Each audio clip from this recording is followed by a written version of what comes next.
Hi everyone, good evening. তো এই যে ভিডিওটা তোমাদের সাথে শেয়ার করছি, এটা এর আগের সানডের ভিডিও। তো অনেক দিন পর ভিডিওটা আমি এডিট করছি।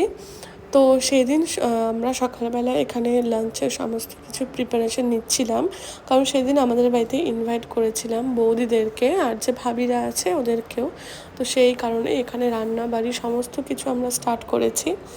তো সেদিন মেনুতে ছিল চিকেন কষা, ডাল ছিল, আর সাথে পাঁপড় ভাজা ছিল, আর চিকেনের একটা আইটেম ছিল যেটা পুরোপুরি আমার হাজব্যান্ড করেছে পুরোটা, সেটা হচ্ছে চিকেন নাগেটস।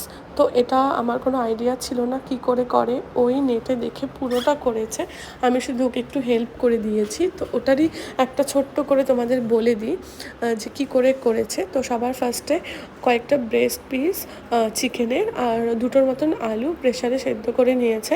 তারপর ওগুলোকে নেটে দেখিয়েছিল যে মিক্সিতে ব্লেন্ড করে নিলে ভালো, বাট ওটার একটু অসুবিধা হচ্ছিল জন্য ও হাত দিয়েই পুরোটা ব্লেন্ড করে নিয়েছে।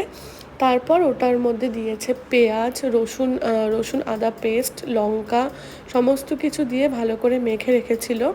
তারপর একটা ডিমের মধ্যে কোটিং করে নিয়েছে, যেরকম শেপ ইচ্ছা। তো এখানে আমরা একটু চ্যাপটা চ্যাপটা করে দিয়েছি, তো অনেকটা কিন্তু নাগেটস যেরকম কিনতে পাওয়া যায় সেরকমই লাগছিল। তো ওভাবে তারপর ডিমের মধ্যে কোটিং করে ব্রেড ক্যামে দিয়ে তারপর ছাঁকা তেলে ভেজে তুলতে হবে। তো চিকেন নাগেটসগুলো খেতে কিন্তু বিশাল ভালো হয়েছিল, আর পুরোটা আমার হাজব্যান্ড করেছিল, আমি শুধু একটু হেল্প করে দিয়েছিলাম।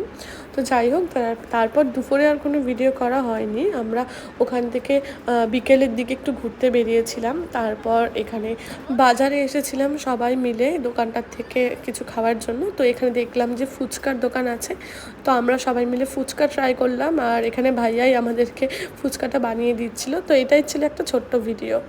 কেমন লাগলো অবশ্যই জানিও। টাটা। बहुत चल रहा है। बैंकर खुद का वाला मुझे नहीं बना है।